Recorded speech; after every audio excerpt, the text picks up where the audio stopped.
How to change the oil on a 1.2 liter TSI coupled with a manual 5-speed transmission, and what not to do.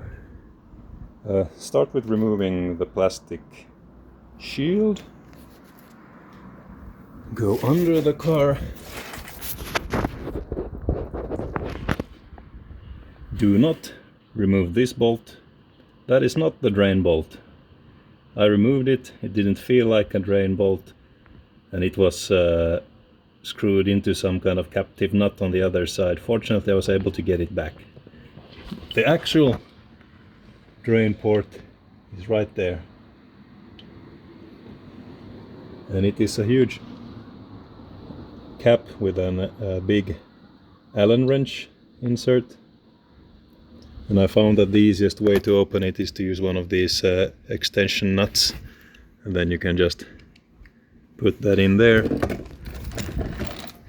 and then use a normal socket to get it out.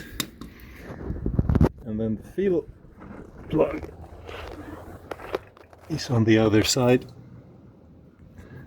right there.